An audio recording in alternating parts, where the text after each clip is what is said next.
And you want to whip this good. You want to like aerate it. Get some good air in there. Nice and smooth. And we're just going to go right in with the sugar. And be gentle. This stuff is like a dust storm.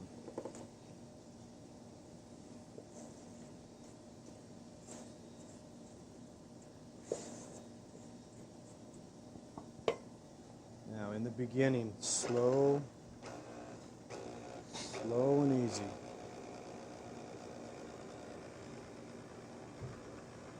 Cream cheese and the butter will absorb all that sugar. We're going to sauce it with this is a Grand Marnier Anglaise. It's basically a sweetened cream sauce thickened with a little bit of egg. This is also used to make ice cream. It's used for creme brulee, for pot de crèmes. It's a wonderful sauce. We've got some fresh orange slices. In the wintertime, when the oranges are at their best, we like to use that with the carrot cake. We have our individual cake. You can see just cooked golden brown, nice and springy. What I'll do is with a serrated knife, and when you're cutting cakes, always use a serrated knife.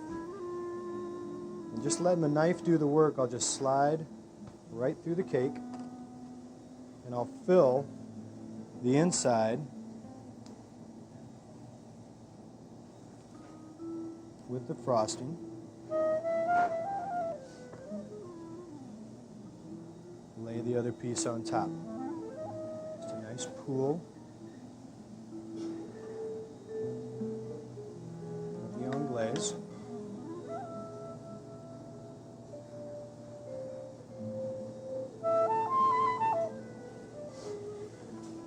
We'll lay. Take wedges.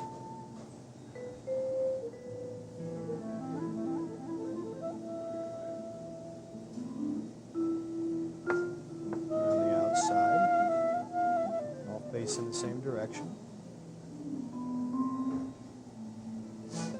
Simple sprig.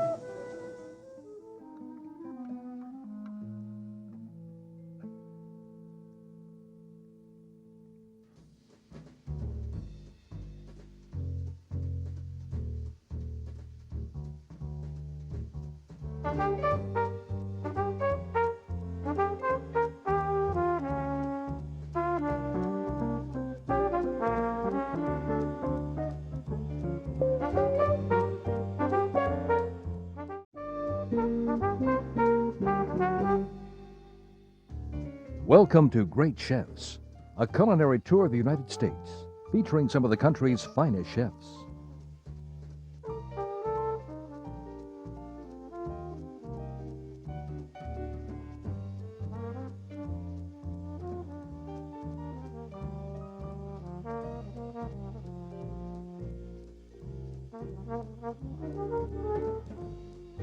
The first course is offered by Tracy Tonning at Iowa City.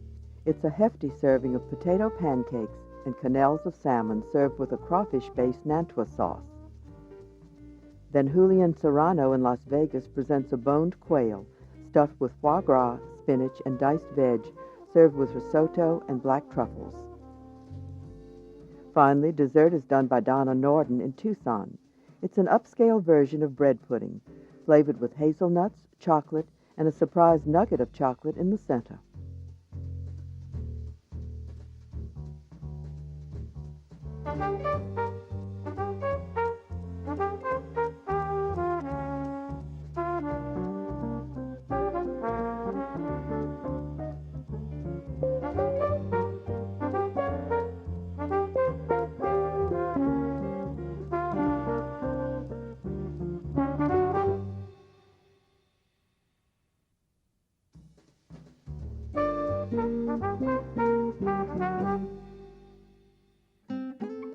Tracy Tonning is a lead chef in the University of Iowa's food service operation. A CIA graduate, he worked in Kansas City, New Orleans, and Atlanta, but like a number of young American chefs, has gravitated away from urban nonsense to a simpler life. His starter is not simple: salmon quenelles and Nantua sauce. A side dish is potato pancakes. Raw potato is julienned on a mandolin. The potato is seasoned with salt and pepper. I'm taking 2 eggs, mix them up. Say we're going to need the equivalent of about 1 for this.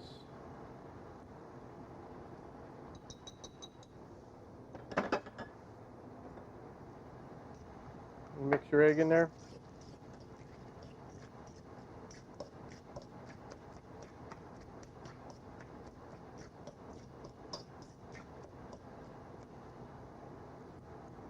And about a cup of flour. This is just go ahead and tie it all together.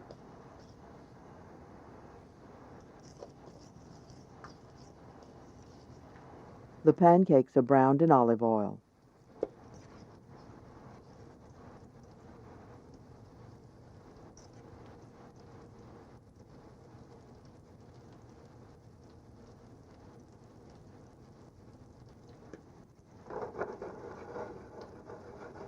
You want to keep them over a medium heat so as not to burn any of the eggs or the flour.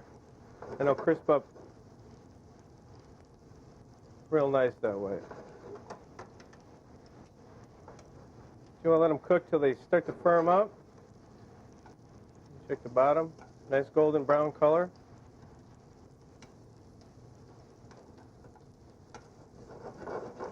We're going to let them finish cooking. Come out the nice same golden color on the other side. It'll take about 2 to 3 minutes. We're going to make the sauce for the salmon quenelles, the non-tua sauce. We're going to start off with a hot pan. And add a little olive oil into it. I'm going to take diced red pepper.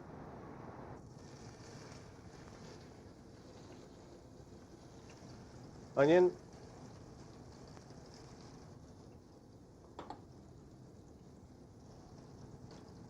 And garlic.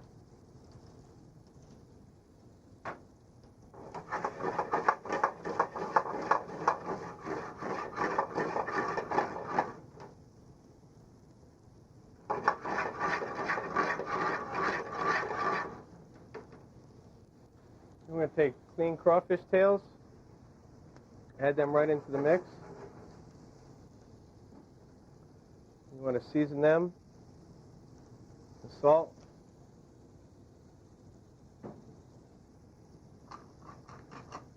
cracked pepper, you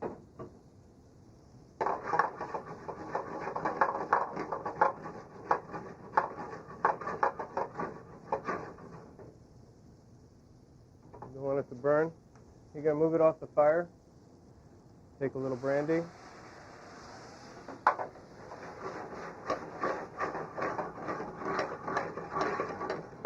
And reduce your heat down. Once your brandy flames off, you want to add your tomatoes.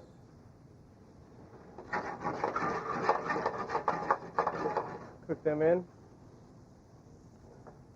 A little bit of heavy cream.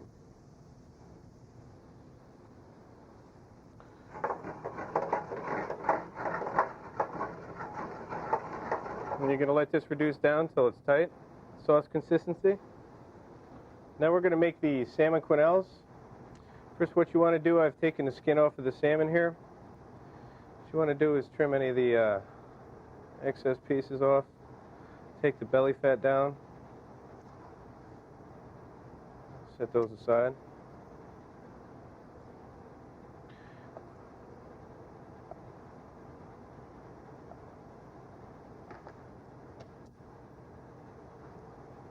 I'm going to use more of the tail pieces for this, not for any certain reason. It's just you get nicer fillets out of the center. Then you want to use these to go ahead and puree. And dice these up small.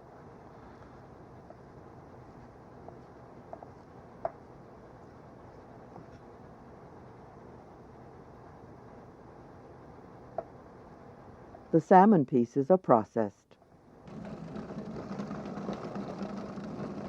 When you puree this, as you can see, it's starting to form a ball on the side of the bowl. What you want to do, you want to try to keep on breaking this up so it forms a nice smooth consistency.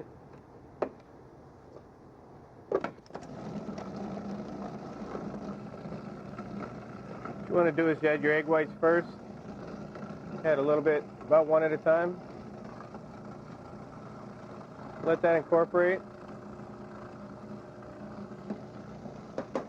Once again, we're going to scrape it down after each egg white.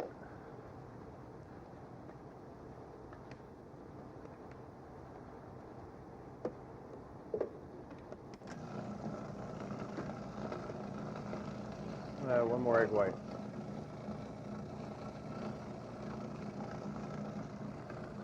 Okay, now we're going to add the heavy cream. Maybe a quarter to a half cup is what we're going to add to this.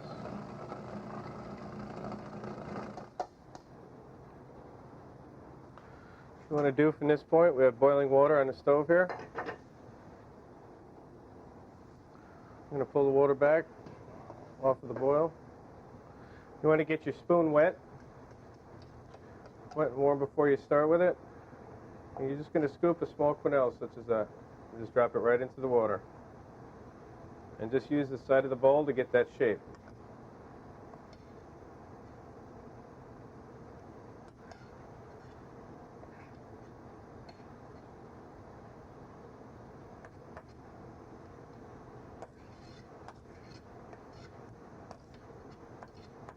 And just get the same shape on each one.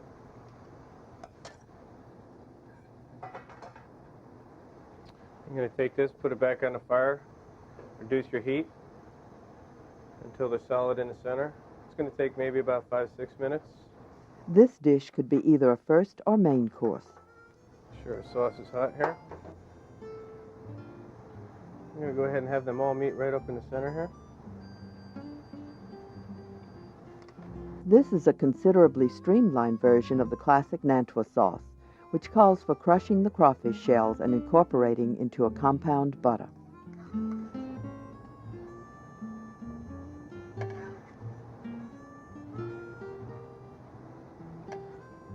We'll garnish with a seasoning and then a little bit of parsley around the outside.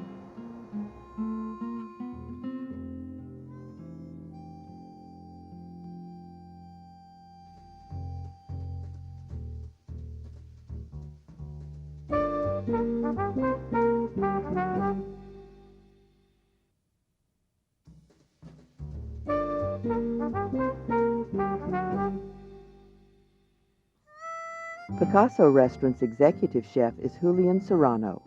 Born in Spain, his early training was all French. In the States, he was faced with the unenviable task of taking over the sterling Massas in San Francisco when the owner died. In Vegas, he has found his own voice with dishes like stuffed quail. A side dish is risotto, started by cooking chopped shallots and short-grained rice in a little olive oil. Rice is ready, open, and we add a little bit of chicken stock. This is the standard method.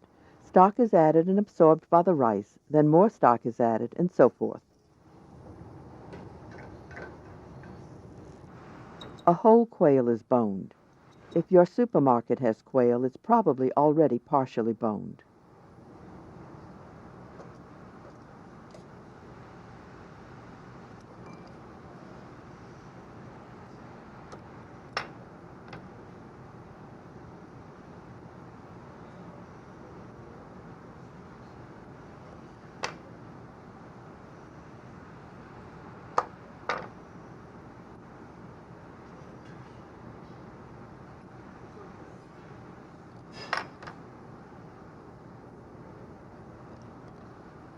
And we open in the back, scissor.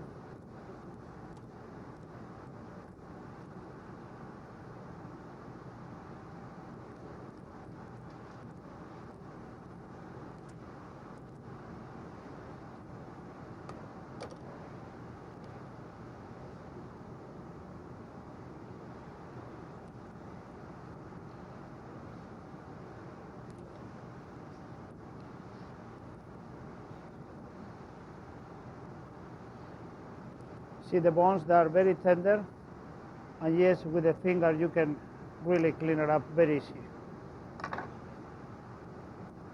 The backbone and the rib bones are removed.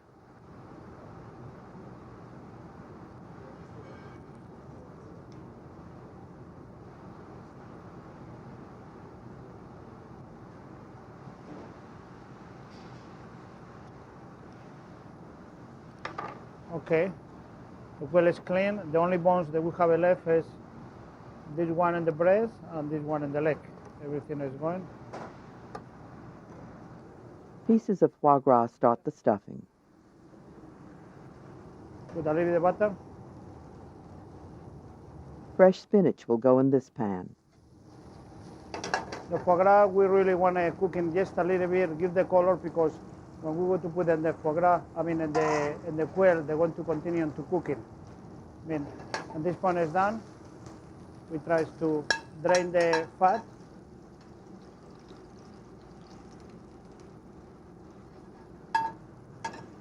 Put in the bowl.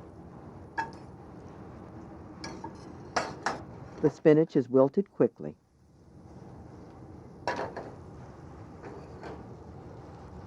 The risotto is almost done. Maybe 2 or 3 more minutes the most to finish. Also drain.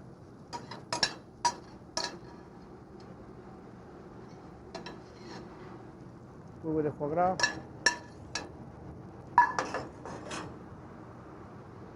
Pinus. Celery root already blanched.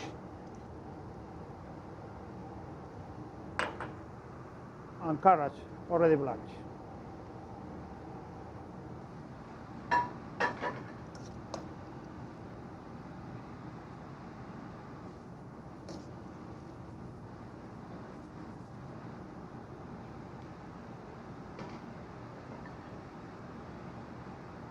The stuffed quail will be cooked in foil.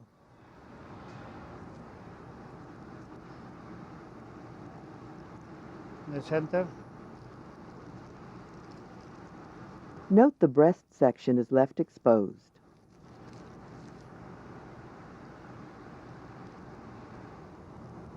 Put down.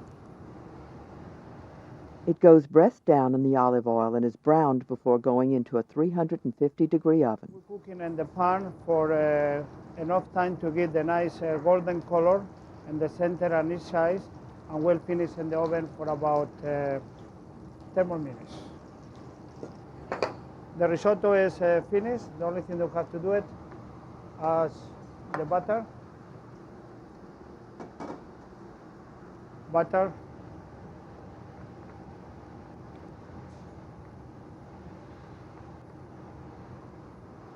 Parmesan cheese.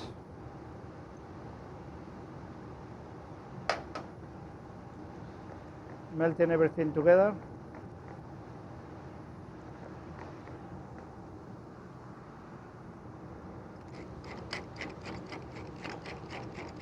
Pepper. Salt. And you can see how incredible it is, very nice and creamy. And I like to also put in my risottos a little bit of cream. Just a little bit Monterey cream.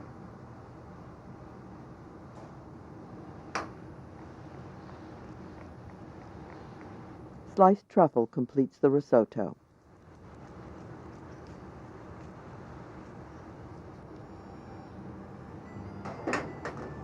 Mix everything.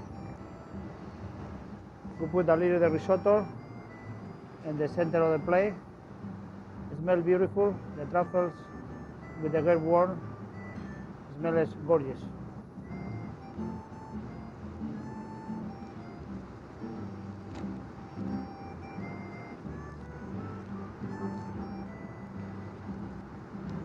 Everything stays beautiful there, all the foie gras vegetables. We put a little bit of tomato confit, finish with a little bit of rosemary.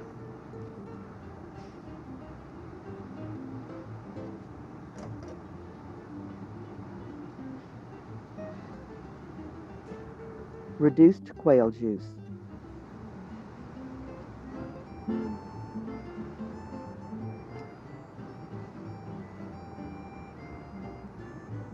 And there is the quail farci with the spinach, foie gras, vegetable at pinus, and the bed, the white risotto with truffles.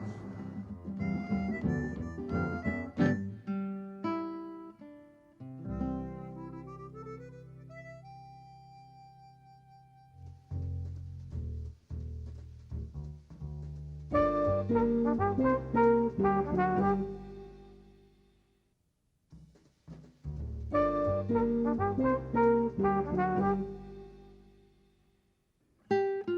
the early 90s, Donna Norton's Cafe Terracotta was named one of America's 50 best restaurants by Mimi Sheraton in Condé Nast's magazine. She's been nominated as Best Chef Southwest by the Beard Society and has written a Cafe Terracotta cookbook. She offers warm chocolate hazelnut bread pudding. The recipe we're doing now is a warm chocolate hazelnut bread pudding.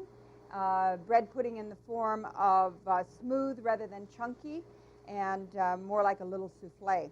So the ingredients we're going to be using are chocolate, bittersweet chocolate or semi-sweet if that's all you can find.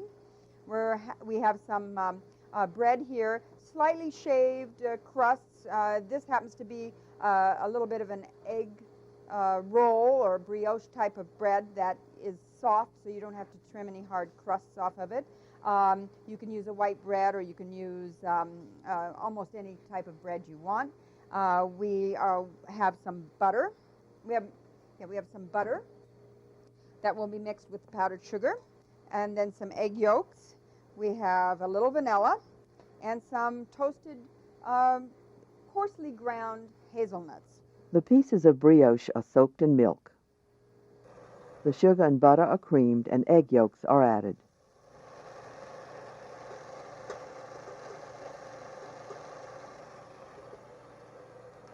A little vanilla. We're going to add this bread.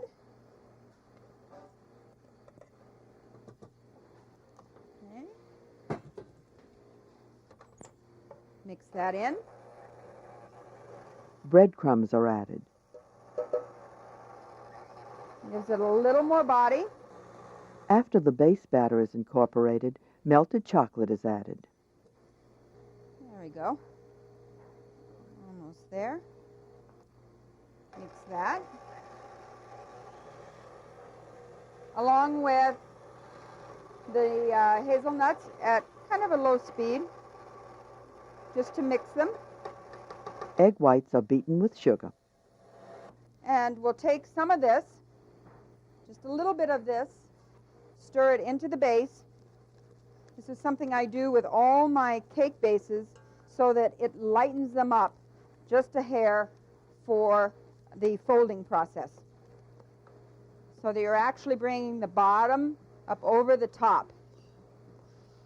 And it's all right to do it quickly as long as you're not stirring it, you're actually folding it. The batter goes into buttered ramekins.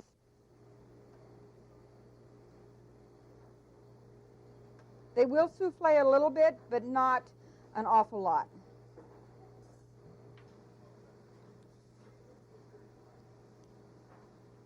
Okay. And we smooth the tops just slightly. And then we take a chunk of chocolate and press it down into the center.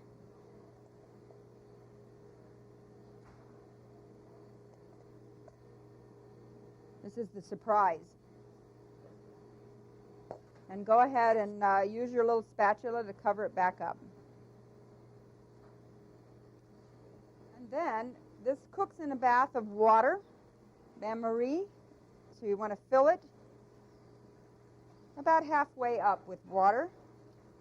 Bake at 375 for 30 minutes. It's presented on creme anglaise. Spread the sauce around. This creme anglaise has vanilla bean in it. Makes it very rich. High in egg yolks. Okay, so I'm just going to let this puddle around, not too much, not too big a depth. Just let it run a little bit. And it will fill in all the spaces eventually. And then if you give a few dots of red around the plate, and then run the knife through it, you'll get the appearance of little hearts. The fruits can just be scattered over and about.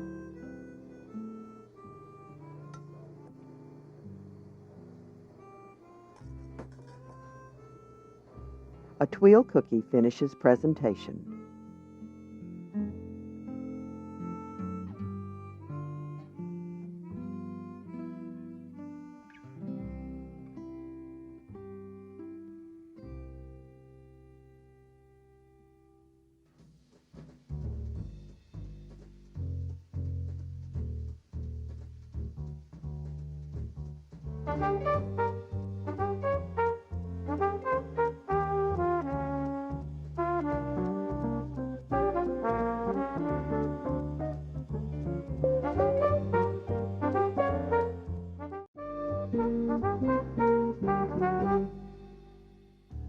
Welcome to Great Chefs, a culinary tour of the United States, featuring some of the country's finest chefs.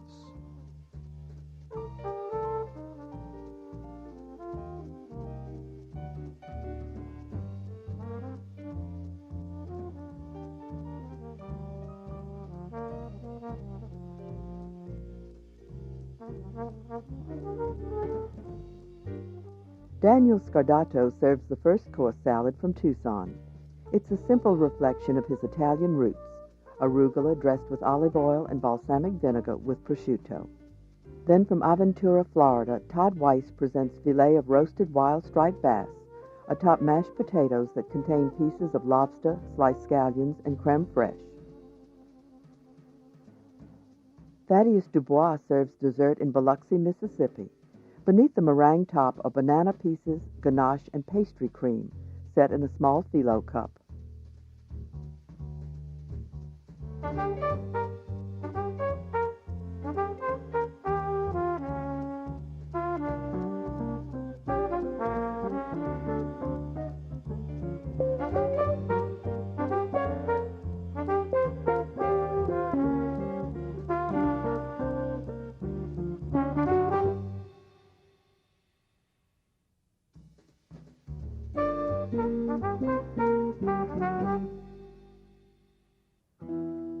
Vavaci restaurant in Tucson is the culinary platform for Daniel Scardato. A native of New Jersey, his family owned a restaurant there, but moved west as a result of young Daniel's asthma. He spent some time in Italy under Giuliano Buggiali. The appetizer is asparagus and prosciutto salad. We're going to make an arugula salad with prosciutto, Parmesan cheese, and grilled asparagus. We'll start with the already blanched asparagus. We have fresh arugula, Parma prosciutto, and Parmigiano Reggiano cheese. Extra virgin olive oil, reduced balsamic vinegar, salt, and fresh ground pepper. Grill the asparagus.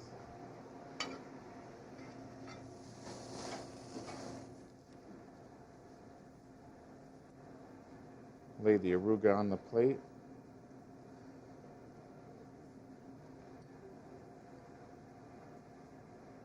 Drizzle with the oil.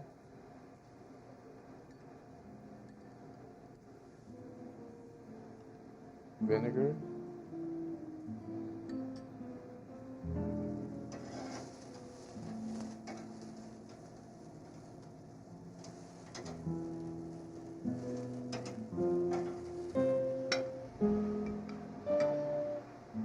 The prosciutto. Oh, salt and pepper.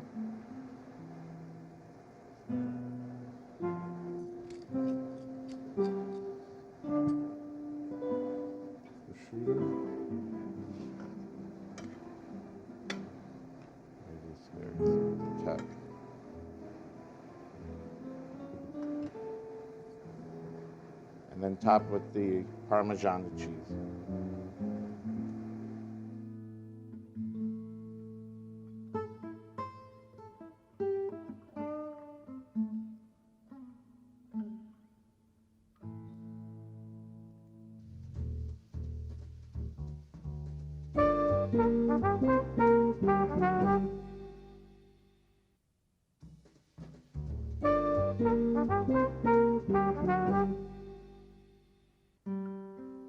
At taping time, the executive chef at Turnberry Isle Resort in the Miami area was Todd Weiss.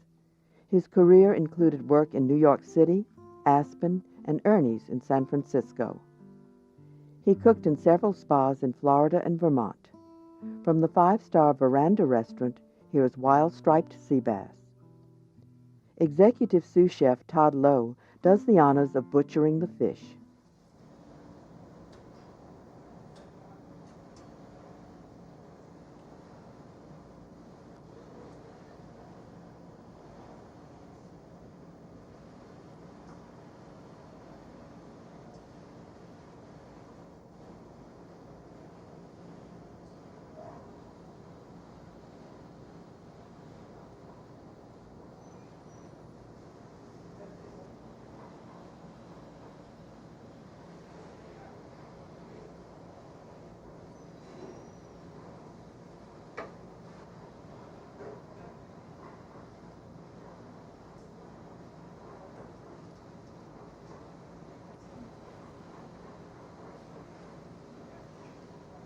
The rib cage is removed.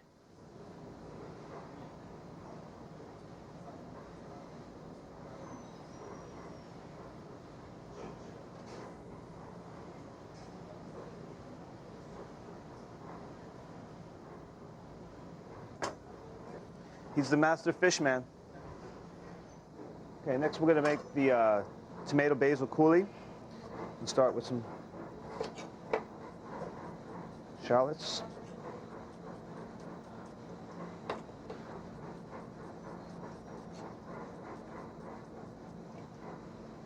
Okay. And a little olive oil.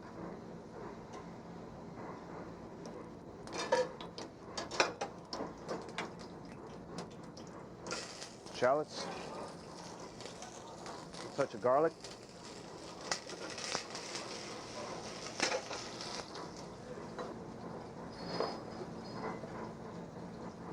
chopped tomato. These are peeled and seeded. Make sure you use nice ripe tomatoes.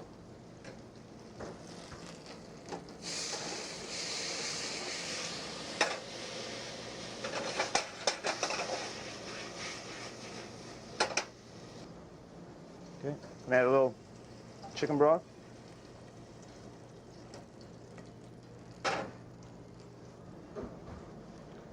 Touch of salt. Touch of pepper. Fresh basil. Just a little rough chop. Give that a stir. And we're going to cook that down. That should take about 10 to 15 minutes. Okay, now we're going to make our lobster mashed potatoes. I'm using Maine lobsters, but you can use Florida lobsters if they're in season. It's very easy to clean. Just twist the tail off.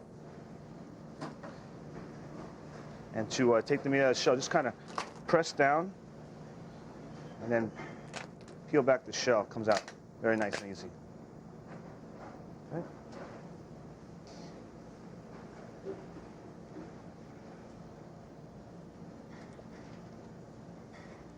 A little chop. Obviously, the lobster was pre-cooked. I'm going to leave those little pieces of roe in there to give the potatoes a little color. Okay. Okay, now we're going to make our mashed potatoes. Got the potatoes cooking here. Strain them.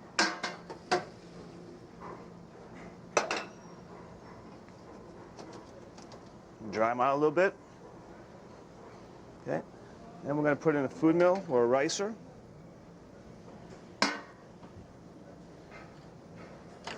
Just press those right through.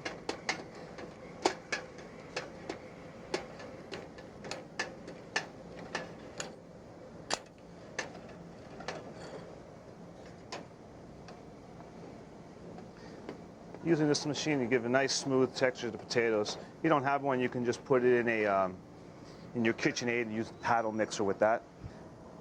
Okay, so we have our nice hot potatoes. We're going to add some of our lobster meat. A touch of butter. A touch of cream. I'm gonna use some fresh key lime juice. If you don't have key lime, you can just use regular limes. Okay. A little salt, a little pepper, touch of creme fraiche, and some sliced scallions.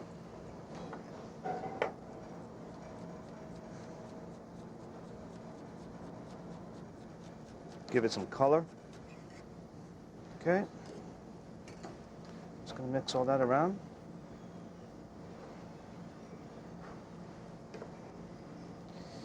And there you have your lobster mashed potatoes. Let's add a little bit more.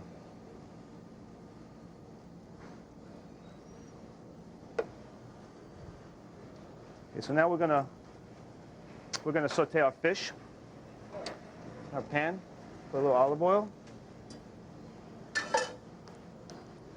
Season the fish on both sides with a little salt and pepper. Okay, and we're going to put it skin side down.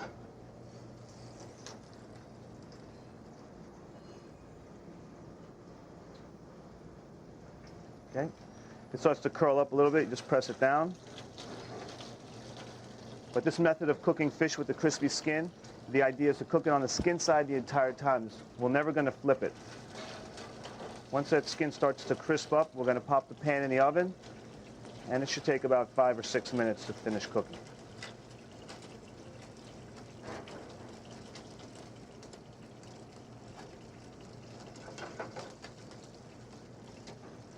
Okay, while that's cooking, we're going to puree our sauce. Everything in the blender. So again, I'm going to put a little touch of butter.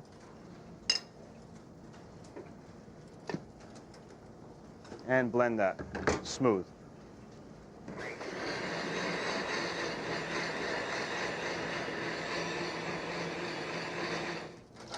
Okay, now we're going to put the fish in the oven. Skin side down. At 350. Now Parmesan tuile.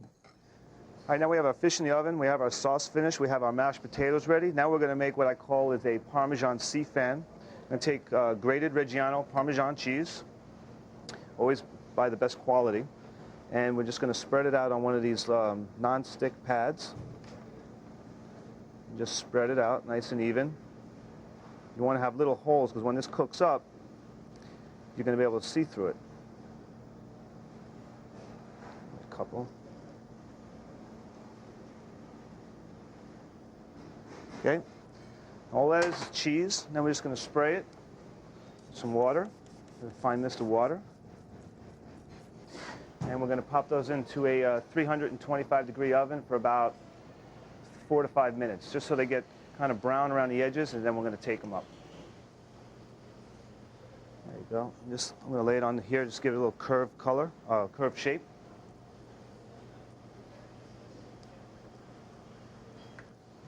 Middle of the plate.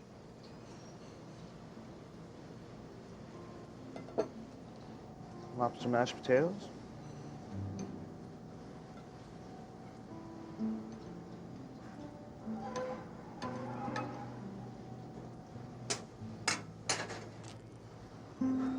Fish on top.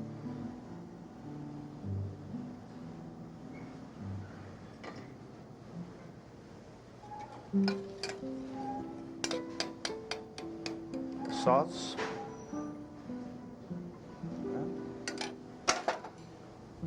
And garnish it with a little baby arugula.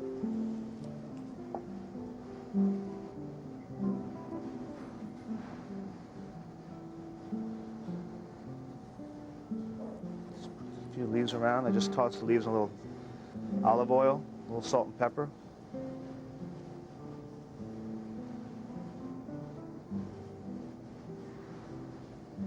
Tomato concasse.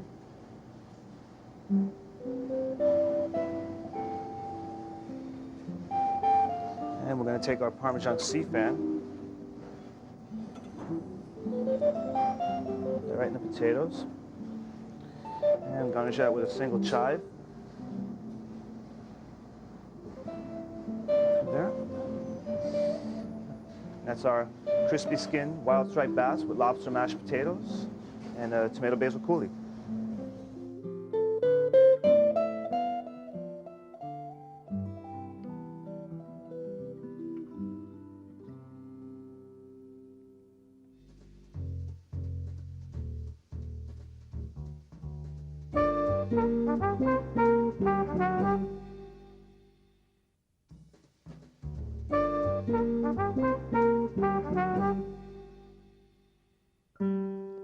The executive pastry chef at the Big Beau Rivage Hotel and Casino in Biloxi is Thaddeus Dubois.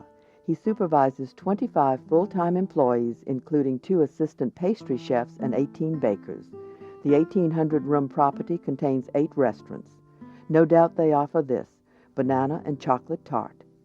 Okay, today I'm going to make a banana and chocolate tart, and the base of it is a phyllo cup, okay? We're going to work with phyllo, and phyllo is a very, very thin pastry. It's important that you keep it well covered, okay? And I usually dress it with plastic wrap and then a dampened cloth, okay? Dries out very quickly otherwise.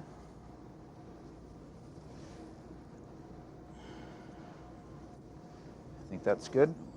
Okay, I have some melted butter here. Just going to brush the sheet with some of the melted butter. Okay, and I like to sprinkle it with a little bit of cinnamon and sugar. For this recipe, we're going to do 3 sheets. On top of each other, put the second one down, press it down, and then put your butter on there. Okay, we're going to do an oval shape on this, and I have an oval cutter here, okay? I'm going to put the oval cutter right in there, and it's hard to get it to cut through phyllo. So I have a little knife here. I'm just going to run it around the edge of the cutter. Okay. And we've got our... Okay, I have these little tart dishes here. Okay, I have them on a half sheet pan. I just stick that in there, press it down a little bit, and I like to weight it down a little bit because it tends to bubble up when it bakes. Okay, so I have a second tart, and I'll just stick it on there. Okay. Bake it for a few minutes. It doesn't take long for phyllo. Then it'll brown on the edge. You need to take this cup off so it'll brown in the center, okay? Then when you take it out of the oven, just press it for a second, let it cool, and then pop it out, okay? The second recipe is ganache, and ganache is simply, in pastry terms, chocolate and cream. And there can be additions, and in this there is a couple additions. I put a little corn syrup in it and a little butter. That tends to make the product a little more creamy and a little more refined on the tongue. Okay, I have the chocolate in a bowl. The cream always goes over the chocolate, and you stir it until the chocolate is melted. Okay, and that's a very basic, classical method. The butter and corn syrup are added. As you can see, the cream is at the scalding point. It's just starting to boil here. Okay, I'm going to shut the flame off and just put it all in there. The heat of the chocolate will melt the heat of the cream will melt the chocolate and the butter. Once this is mixed thoroughly and the ingredients combined, you need to let it sit. And it will thicken up as it sits. You can chill it overnight if you want, or chill it for a couple hours. I usually just let it sit at room temperature. I don't want it to get too cold. When you put this dessert together, you'll see why.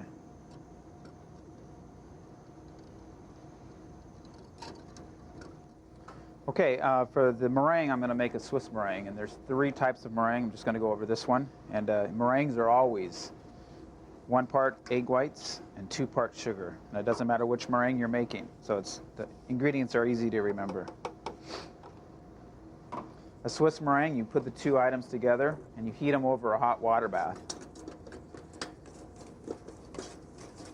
Heat them to about 120 degrees Fahrenheit. And you want the sugar completely dissolved. And I usually stick my fingers in there, and I'll test it. And you can feel the grit of the sugar, okay? So you want to make sure there's no grit there, and the sugar is completely dissolved. It takes a few minutes, and you want to keep it whisked well so the egg whites don't cook on the sides of the bowl. This is a departure from the more common Italian meringue, where the sugar is melted in water, then poured into the egg whites as they are beaten. The chef describes Swiss meringue as a midpoint between Italian and regular. Stick my fingers in, and it feels very silky, okay? There's no sugar, okay? There's no grit there. Okay, so we're done. Shut the flame off. Bring the bowl out, set it on a towel to dry the bottom of the bowl there. Okay. And we're going to put it on the mixer.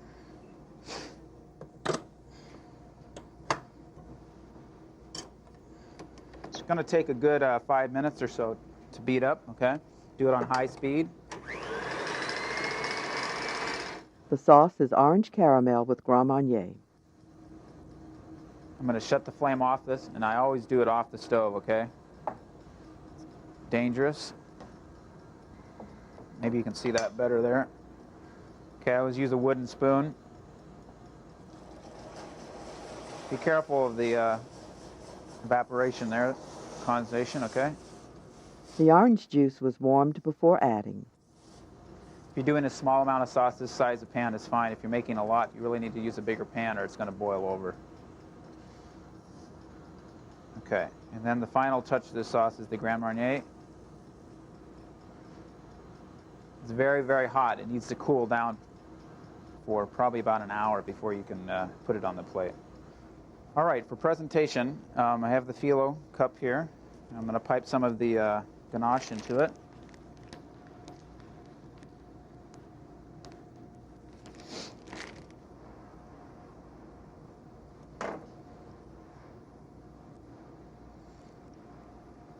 Don't be shy with the banana. It is banana-flavored dessert. And I have a little bit of the cream. This is a standard pastry cream. Okay. You can put a couple more pieces of banana. And then the meringue. And I have a tip here, which is a Saint Hornet tip, and it makes a really nice design. We're just going to cover the top of it with this.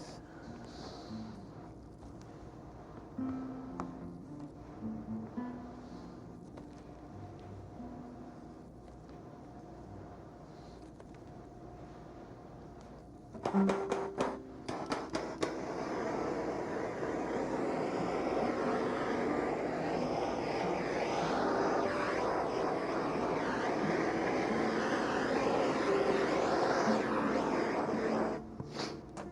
going to put a little bit of the ganache in the center of the plate to stick the tart. And we'll just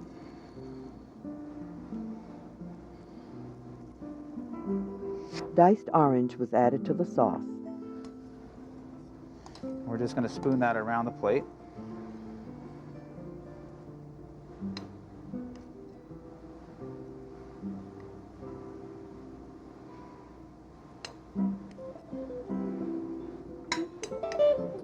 And then for the final thing here, I put just a dab of meringue, untoasted.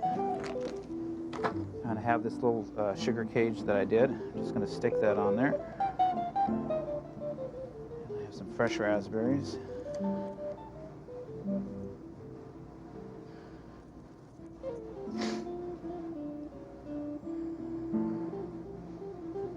And then an edible flower. And then a couple petals. And one final thing, chocolate curl.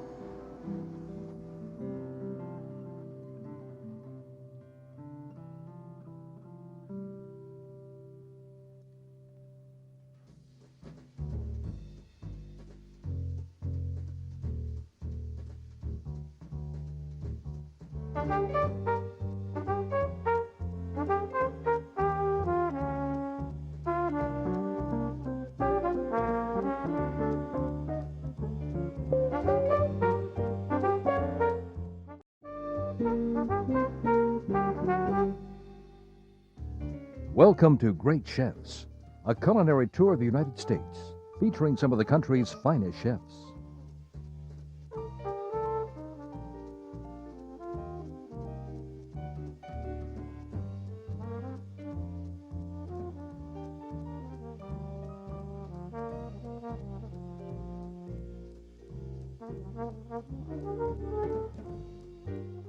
The appetizer features preparation of beurre blanc in Phoenix. Vincent Garreteau teams it with a stuffed poblano chili, containing diced bell pepper and mushrooms. The entree is cooked by Robert Bruce in New Orleans. It's a whole red snapper served with brown butter, garlic, thyme, shallots, and capers. Then from Las Vegas, Jean-Louis Paladin does dessert, a baked banana using the papillote method with foil. It's flavored with rum and presented with ice cream and caramel.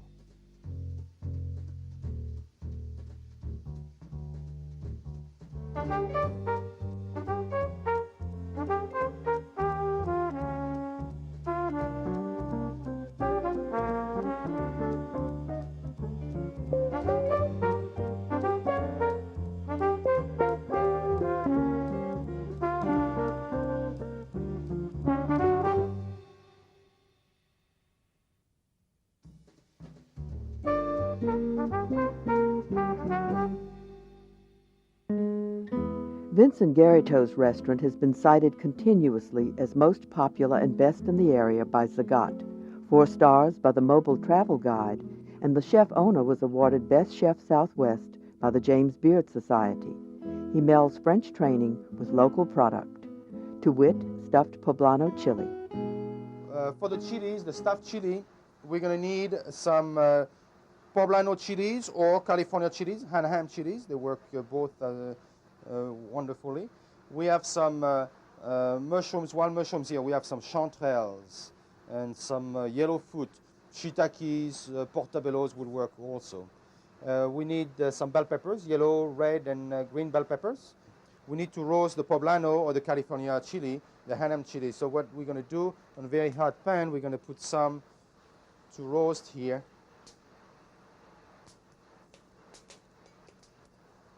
The poblano chili is the only one used in this dish.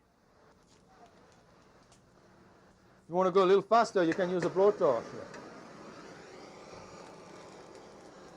Or you can use the grill.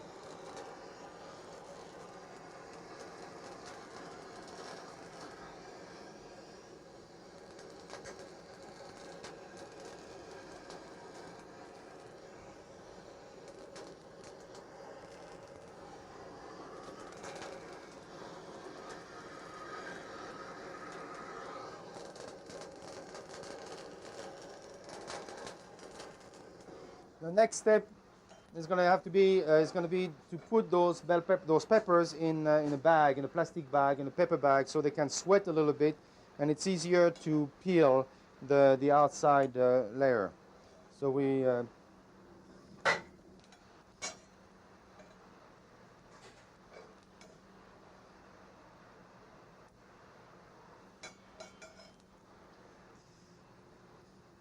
I'm going to wrap those very tightly here. In about 20 minutes, we will peel them, and they'll be ready to be used. I'm going to put a little bit of olive oil here, and the bell peppers for the stuffing.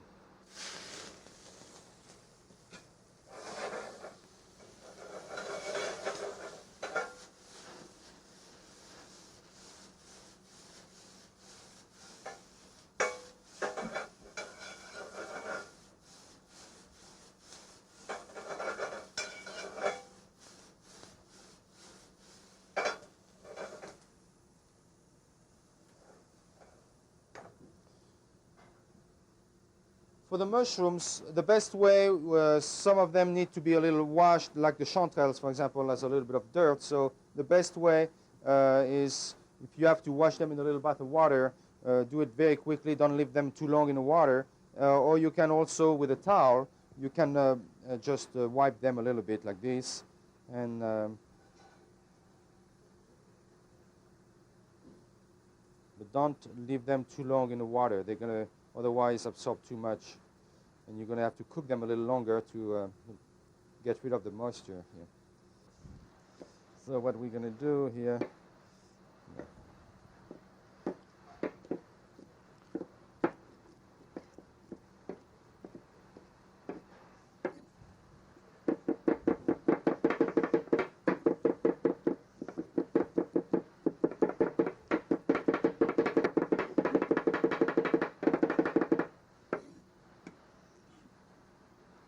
we're going to put the mushrooms now with the bell peppers.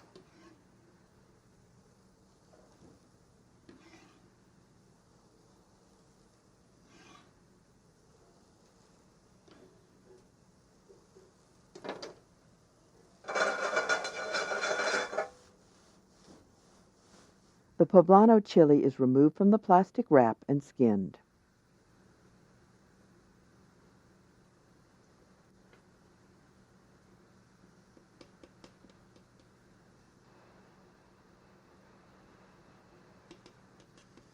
And we're going to open the poblano here a little bit.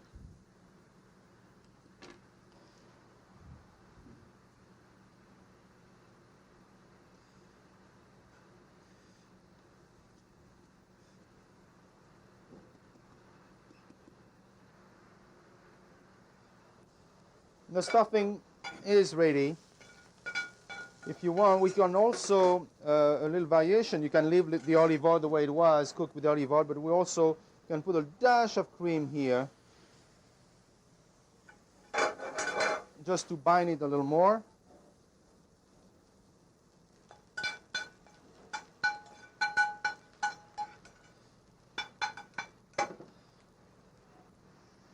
And we're going to stuff it right here.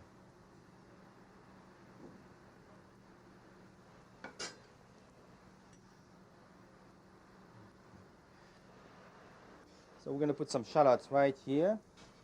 A little bit of white wine. The chef starts a beurre blanc.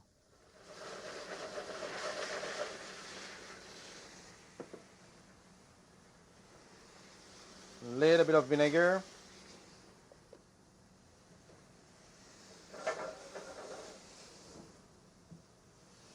And we're going to reduce the shallots, the white wine, the vinegar. We're going to reduce that down until it's completely dry.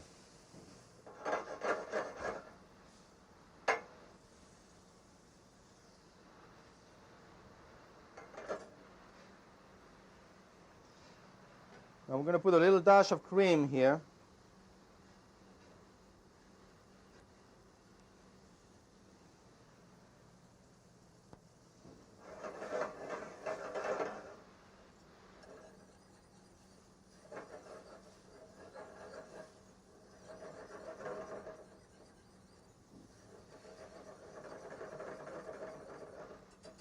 Salt, pepper,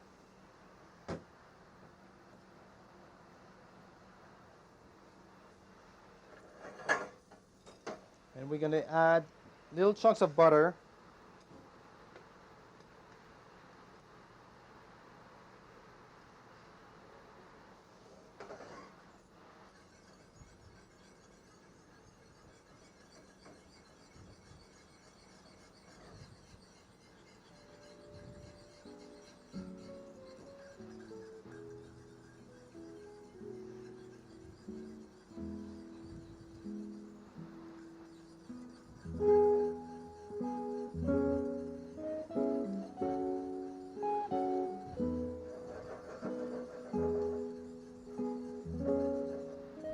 We're going to bring that, we don't want to boil it, but just barely simmer. The cream is going to help and it's going to bind the sauce. Your real beurre blanc doesn't have any cream in it, but here we're going to add some to make sure that the sauce stays together. Okay, a little bit of lemon juice.